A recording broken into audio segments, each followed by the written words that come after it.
Good evening. Welcome to This Week in Review. Tonight's stories include Smalls Island Bridge has been taken down. I spoke with Public Health Nurse Deborah Hann on healthy communities. The library held its book scoff on Wednesday. Preparations are still ongoing for the incinerator site, and more, so please stay tuned. Parson's trucking are still busy preparing the incinerator site. They have quite a bit of the landscaping completed.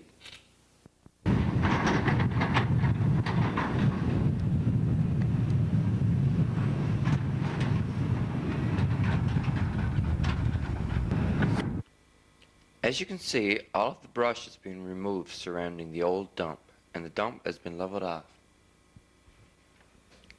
This is phase 1 of this project. Hopefully the incinerator will be installed soon after Parson's trucking is finished with the site.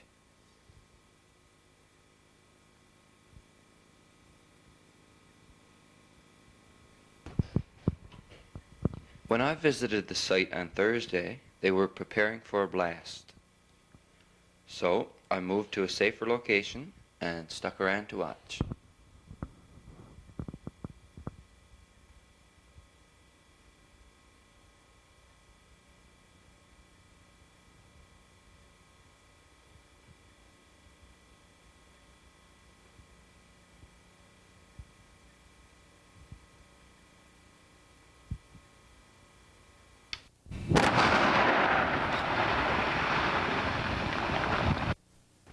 Let's see that again.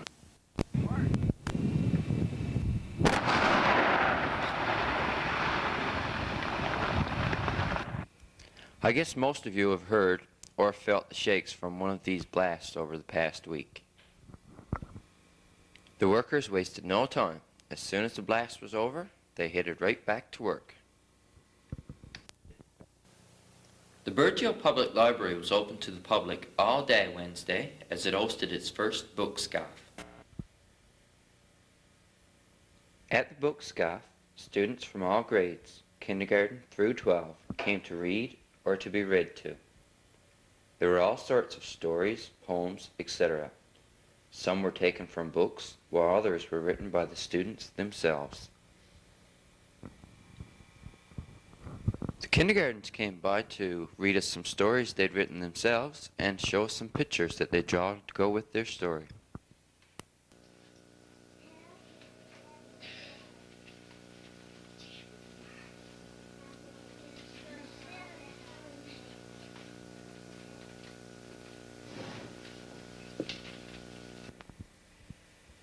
In the afternoon, the grade 4s, along with the phys ed teacher, came by to do some exercises at the library. The evening class of kindergartens came by to read some stories to the seniors. As you can see, the seniors seem like they're really enjoying the time with the kids.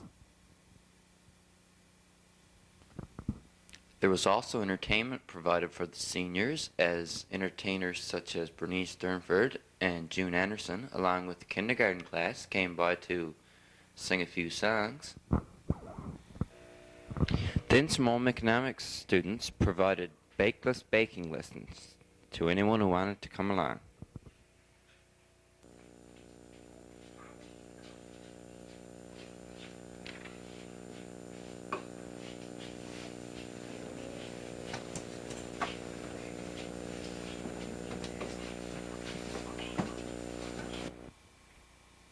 There were also craft classes and much more.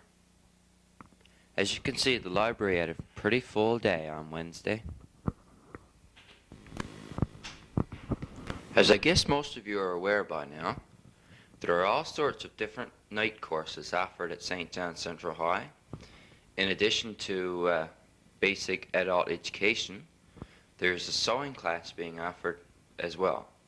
The first group to take this course had their last class on Monday night. We went up to have a look at some of the things that they made during this course.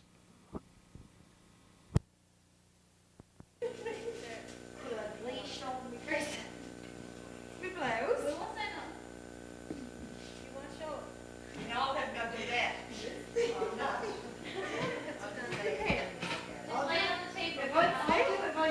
making now? What am I making now? I'm making a mess now.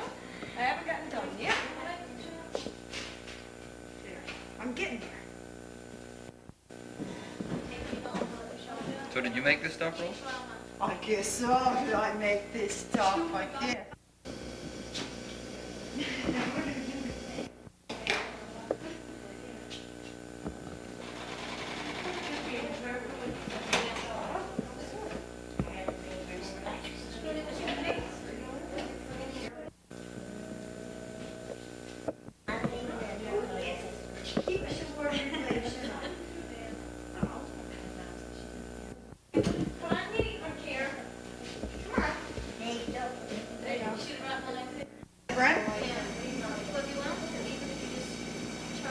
Dessert flavors I make for Eric. Yeah. Little girl's belly fat. And walking shorts, but I'm not finished. They all seem to enjoy this course, taught by Kim Randall, very much. This course is being re-offered at the high school.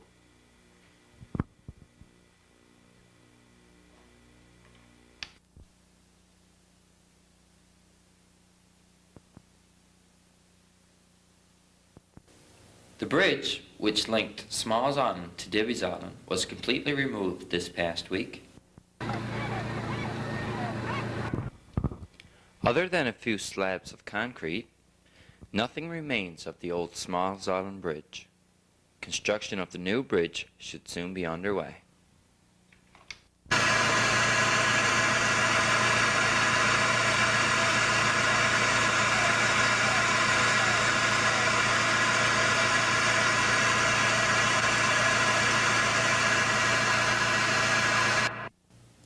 Deborah Hann, public health nurse for Burgeo, came by to tell you about healthy communities. Good evening. I'd like to take a few moments of your time to introduce you to our new concept of healthy communities. And basically all that is I want us to start eating healthier foods. And I have a film to show you at the end of this that talks about exactly what we're eating. Dr. Mahmood in Ramya has done a study basically focused on Ramya. But as we know, the birds in Ramya have similar lifestyles, and it shows a high correlation of high blood pressure and diabetes, which we know relates back to the dietary intake that we all have. And that is we consume a lot of salt and a lot of fats in our diets, and also our exercise rate is very low. If we decrease the amount of salt that we take in our diets and decrease the amount of fat and increase the amount of physical activity that we have in our lives, we can make a lot of changes. Therefore, we can promote healthier lifestyles, and in the end result will be less diseases and things that affect us right now. In the schools, we have handed out to some of the classes Canada's Food Guide. And as you can tell, it's divided into 4 food groups. We have the milk and milk products, meats, fish, poultry, and alternates, breads and cereals, fruits and vegetables. Most of your kids will have brought these home to you. This is an excellent shopping guide. If you just take the time to follow the recommended amounts on these things, then we will begin to eat healthier as the day goes by. And the main thing when you think about healthy communities is getting back to the old times when most things that we ate were natural. Okay, that is meaning eating things that come fresh from the ground and eating fresh meats and things like that. Most of our foods today are already processed in a mill or in some factory where there are all kinds of nutrients and preservatives added to these things. Now, all of these things are healthy for us, and the foods that we think we're buying in the grocery stores, okay, we think that they are, because of modern technology, they are better for us. That is not always the case. Because of these preservatives that are being added to the foods, we are now experiencing an higher increase in the amount of cancer among Canadians. So if you just take a few moments and watch with me this video, I'm sure you evaluate the diet that you're now on, and hopefully you will change to eating more healthier foods. Thank you.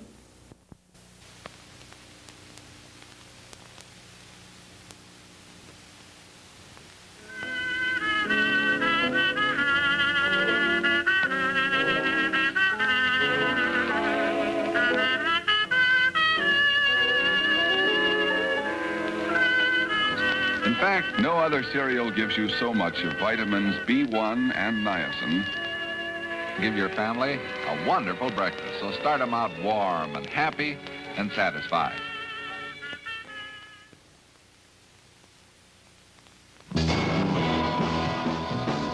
Lots of other sugar-sweetened drink mixes come in a 1-quart size. The sugar-sweet funny face comes in a 2-quart size. That's 1 quart more, and that's a lot when it's hot. Orange strike, line strike. It tickles your tongue. It's fun. It won't tickle my tongue. There's an adventure in every bowl of Alphabet.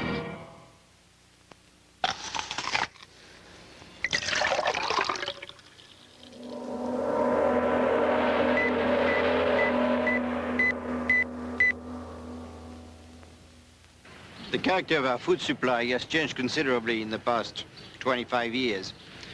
Until 1950, we had essentially an agricultural food supply. That is, a situation where food was grown by the farmer, taken to the market, bought unchanged by the housewife, and cooked and prepared for a family.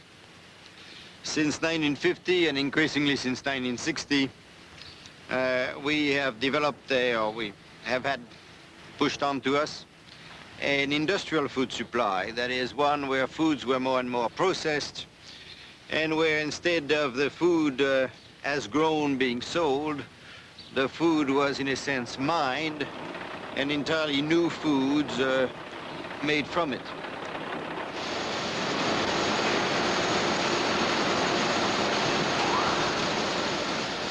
Processing of food is not a new idea, but new methods of processing are changing our eating habits with factory foods in bewildering numbers.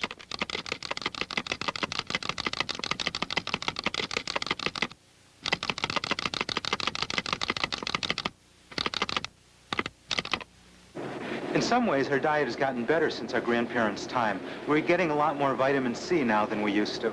But in other regards, our diet is much worse. We're eating a lot more fat and a lot more sugar. We're eating much less of some basic foods like potatoes, apples, bread than we used to. This combination of changes in our diet has contributed to some of the most widespread diseases: heart disease, high blood pressure, obesity, and certain cancers. In this cornbread, we have whole wheat flour. That's right. The whole grains are so much better for you than the white refined flours because they haven't been processed. And so that means you're still getting the whole kernel. You're getting all the nutrients still in them, the bran, the wheat germ, the vitamin E, vitamin Bs, and all the nutritional value you need in a good complex carbohydrate. As food is processed, nutrients are usually removed. The milling of grain is a glaring example. Most of the minerals and vitamins in a wheat kernel are on the surface, in the bran and outer layers, and in the growing center called the wheat germ. Flour made from the complete wheat kernel, whole wheat flour, contains these nutritious parts of the wheat. But mills usually make white flour. In making white flour, the wheat germ and bran are removed, and the major portion of many minerals and vitamins are lost. Part of the protein and most of the fiber are also lost. The outer layers and most of the bran are sold for cattle feed, and our well-nourished pets get bran and the wheat germ.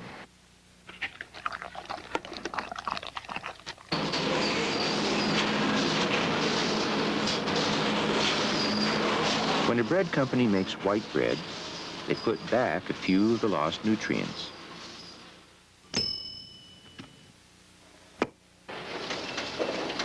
Their advertising then tells us how good the bread is for us because it's enriched. What they don't say is that enriched bread contains only a few of the original nutrients. Happily, you don't have to buy white bread.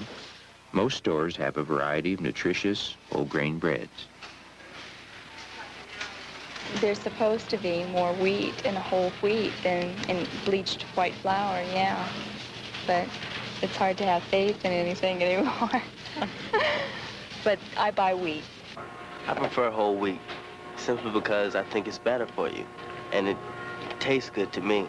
I like whole wheat crackers and pita bread, you know, and that type of thing. White bread tastes gummy. If you get a wheat bread like this, well, you got more vitamins, more nutrition, more everything in it than you would if you bought a white bread.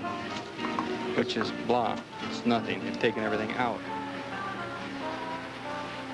Many states don't even require enrichment for some flour products. The nutritional loss from snacks, pastries, and donuts may be almost total.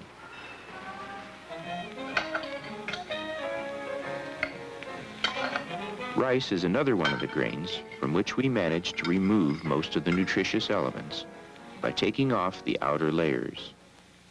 Enriched white rice has had several vitamins and iron restored. But brown rice, whole grain rice that has not been milled, has all the original nutrients. The rice which advertisers urge us to eat is even less nutritious than white rice. After making instant rice, food processors attempt to make up for the loss of nutrients by dusting the grains with a vitamin powder. Such highly processed foods are increasingly replacing more nutritious foods in our diet. I have a tendency to shop the outside of the market because that's where the produce and the meats and I think the staples of my particular diet. Okay, for snacks, I eat a lot of fresh fruit, a nectarine or an apple or an orange or some watermelon or strawberries. Because of possible long-term consequences to our health, I think the more we hang on to fairly unprocessed foods and the less we let our food supply be invaded by over-processed foods, the better it would be for all of us. Hydrogenated vegetable oil, sugar, sodium caseinate, sorbitol. What is all this stuff? I don't know. Sodium stearyl lactylate, light. Sodium caseinate, mono and diglycerides, dipotassium phosphate. Along with the shift in the last 30 years to highly refined and processed foods, there's been an enormous increase in the use of food additives. A scalloped potato mix has potatoes, but also these ingredients.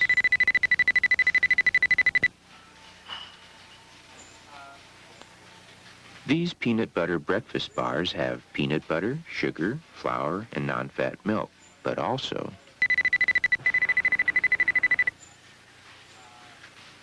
a cup of pea soup has not only peas, but all these ingredients. It's whipped cream. Doesn't have milk in it or anything. But whipped cream is supposed to have milk in it. Food additives are usually used in foods that have very little nutritional value, but a lot of fat, a lot of sugar, a lot of salt.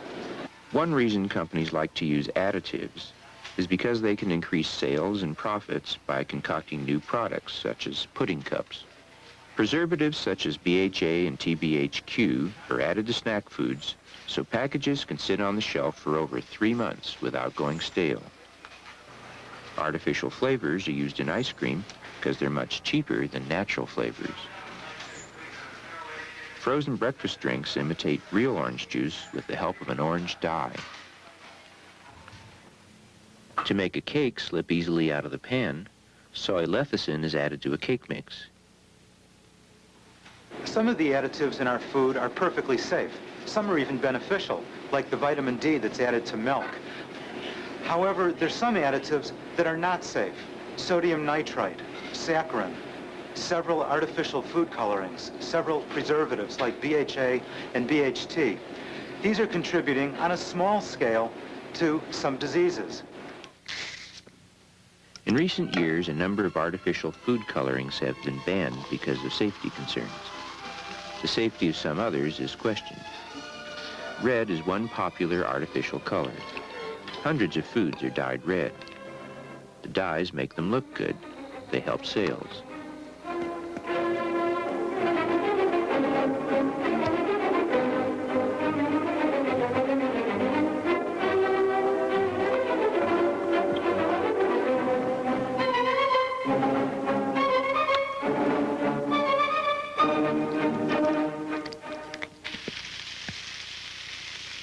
One of the problem additives in our food supply is sodium nitrite.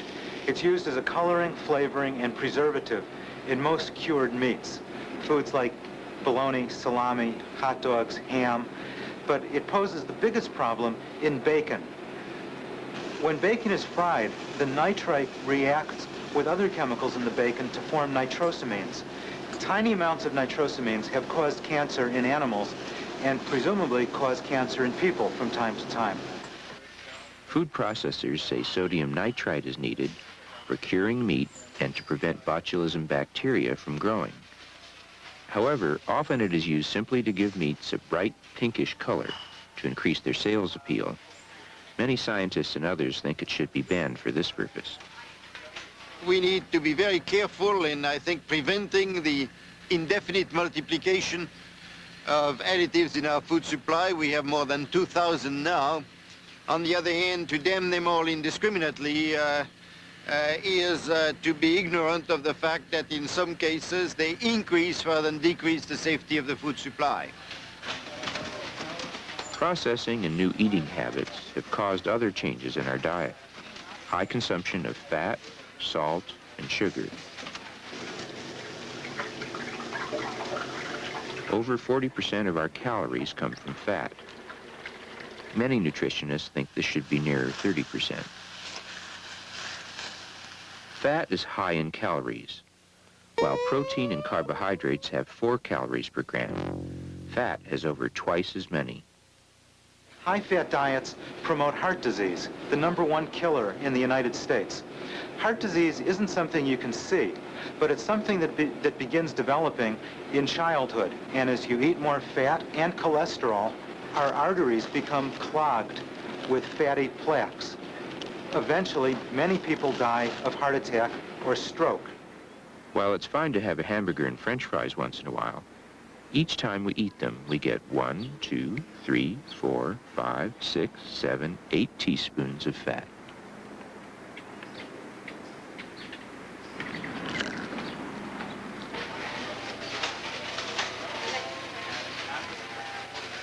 Processed foods have increased the amount of sodium in our diet. Most of the sodium comes from salt, sodium chloride. Especially high in sodium are processed cheese, smoked and cured meats, many sauces, and some soups. A serving of processed rice contains a lot of sodium.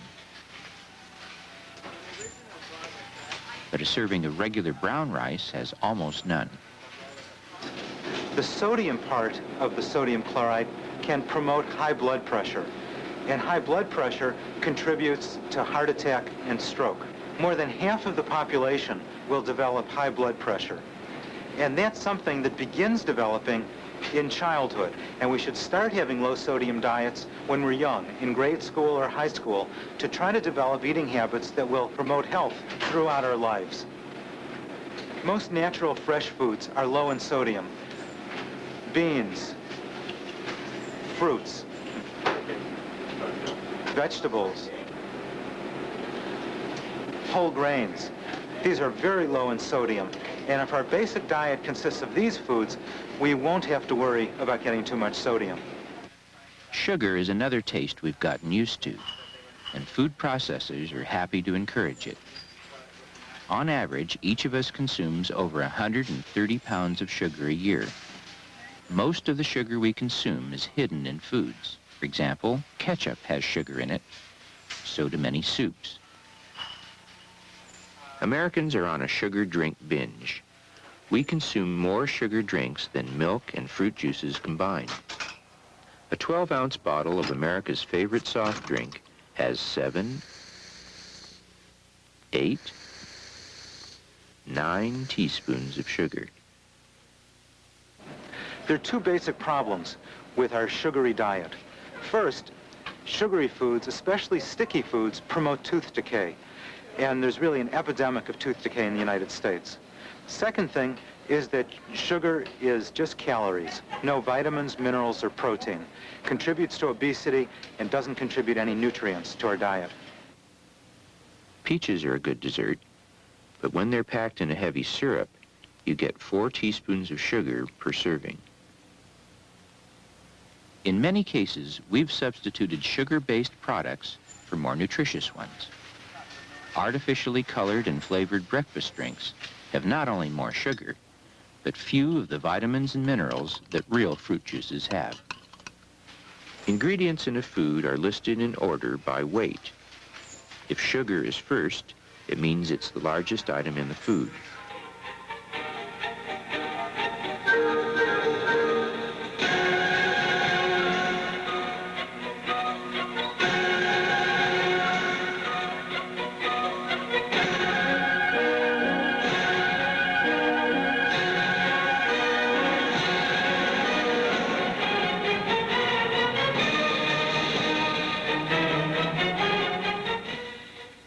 Some breakfast cereals are almost 50% sugar. I like Fruity Pebbles. Yeah. And Fruit Loops. Yeah, as you can see, the sugar ones always seem to win out. In some products, the sugar content may be high, but sugar's not the first ingredient listed because many different kinds of sugar have been used. This product, for example, has all these different kinds of sugar.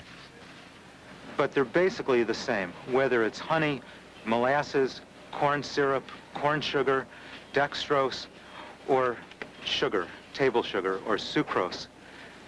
They're all empty calories and do virtually nothing good for the body. Sit down to breakfast with Tony and get a sugar frosted flake. Sugar Bear. Yeah, Sugar Fox? I got super sugar crisp and you get everything. Is it yummy? Right. Yummy for your tummy?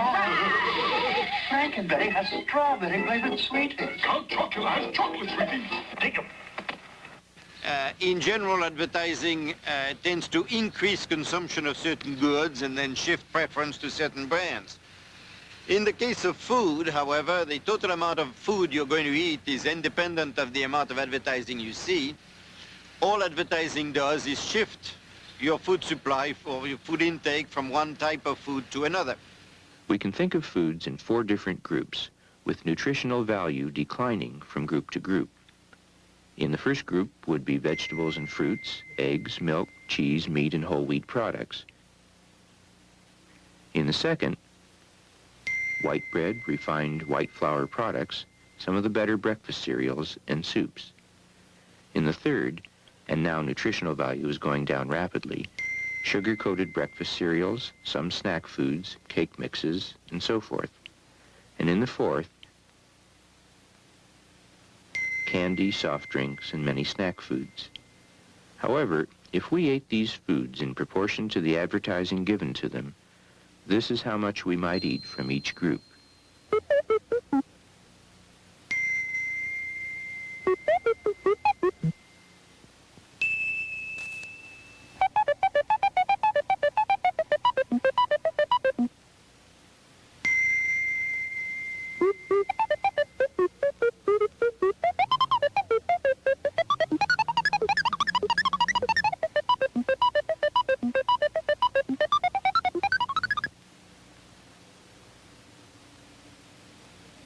Isn't this beautiful? Gorgeous. Not 1 ounce of artificial flavor, artificial colors, any preservatives or hydrogenated oils, additives or anything like that. But it does have a lot of flavor, and that is important to realize that junk food or foods that have a lot of sugar and have a lot of salt are adapted tastes. And after we tone them down a little bit and we realize the true flavor of these delicious foods, you don't even need the salt anymore. Like, for example, you don't need the sugar. 10 or 15 years ago, people who ate whole wheat bread or yogurt were considered health food nuts. Now you can buy yogurt, whole wheat bread, brown rice at almost every supermarket in the country. There are more and more processed foods that are low in sodium or low in fat. And we're seeing more and more ads for these foods on radio and television. Just look at fast food restaurants. 10 years ago, these used to be hamburger joints, and all you'd get basically was hamburger fries and a Coke. Now, many of these restaurants have salad bars, baked potatoes, corn on the cob. Some even have whole wheat bread. So things are really changing, and I think these kinds of changes will mean better health for all of us in the future. And so anyway, let's make these sandwiches here. You're doing the peanut butter and banana sandwich. Peanut butter and banana sandwich is one of my favorite. Peanut butter is not the only type of butter. We've got almond butter, cashew butter, sesame seed butter, sunflower seed butter, all types of nut butters. Let's take some whole wheat bread. Put whole wheat bread, put some peanut butter on it, put some banana on it, some walnuts, and a dash of cinnamon. Or taking the almond butter and putting some apricots on and apples. Put some cream cheese on it. Put some cottage cheese on it. Some yogurt. Butter on it. Some yogurt. All these different types of flavors we can put in it. We can use butter lettuce for a salad bowl lettuce. We can use red leaf lettuce, iceberg lettuce, romaine lettuce. Cream cheese on top of breads. We can use the English muffins. You can use pita sandwiches. You can use corn tortillas. So go ahead. Be creative.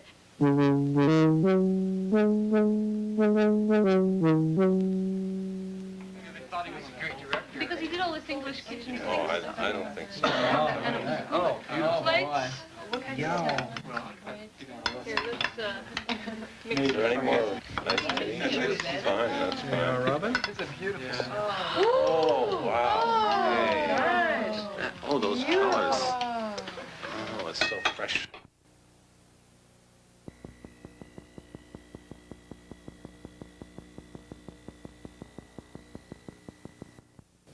Community events. The LOL will be having a TV bingo on Wednesday, May 1st. Cards are $1 each or 6 for $5 and are available in most stores or from any LOL member. Notice to seniors. The ACW will be serving supper to seniors on Wednesday, May the 1st. All members are asked to bring along 2 gifts each for prizes. All seniors are invited to come along and have a good time. Rules for Aaron's Arm Boat Dock Slipway. No parking at the bottom of the hill other than loading or unloading of your vehicle. No leaving boats or canoes on the small wooden slipway. This slipway is to allow persons easy access to launching and taking out of flats and canoes. Please do not restrict this access. No leaving boats or canoes on the cement slipway. This slipway is for launching and taking boats out of the water only. Please do not restrict this access.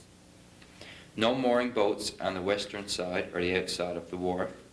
Boats may be moored on the inside and front of the wharf only. The western side of the wharf may be used for offloading and loading of boats only.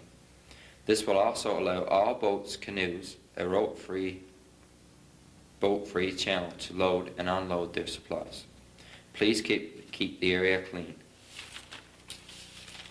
There will be a meeting for parents who have children in grades kindergarten to 3 in the elementary school gym on Tuesday, April 30th at 7:30 p.m. Jean Powers, Assistant Superintendent, will be there to discuss multi-grading classes for grades 1 and 2 and 3 and 4 for September 91-92 school year. Parents who have any concerns are asked to please attend this meeting. Well, that's it for this week. If you haven't phoned in a pledge, there's still time.